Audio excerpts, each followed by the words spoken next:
স্মরণকালের ভয়াবহতম বন্যার কবলে দেশ।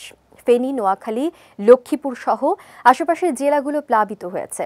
পানিবন্দী হয়ে আছে অর্ধ কোটিরও বেশি মানুষ। এই মানবিক বিপর্যয়ে বন্যা দুর্গতদের পাশে দাঁড়ানোর চেষ্টা করছেন দেশের সব শ্রেণী পেশার মানুষ। সাহায্যের হাত বাড়িয়ে দিয়েছেন দেশের অভিনেতা অভিনেত্রীরাও। ব্যাচেলর পয়েন্ট নাটকের কাবিলা খ্যাত অভিনেতা জিয়াউল হক পলাশও আছেন এই তালিকায়। রান্না করে হাজারো মানুষের কাছে খাবার পৌঁছে দিচ্ছেন এই অভিনেতা পলাশের ডাকবাক্স নামে একটি ফাউন্ডেশন আছে। অনেকটা নীরবে নিভৃতে কাজ করছে পলাশের এই ফাউন্ডেশনটি।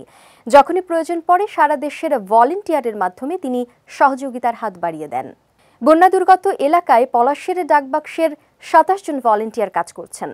২৫শে অগস্ট একটি সংবাদ মাধ্যমে পলাশ বলেন, সবাই শুকনো খাবার ত্রাণ হিসেবে দিচ্ছে, আমি একটু ভিন্নভাবে চিন্তা করে পাশে রয়েছি।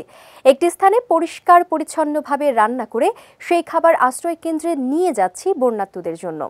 হাজারের কাছাকাছি মানুষকে নিজেরা রান্না করে খাইয়েছি। বন্যা পরবর্তী কাজ প্রসঙ্গে পলাশ বলেন, বন্যা পরবর্তী পুনর্বাসনে সচেতন হওয়া জরুরি।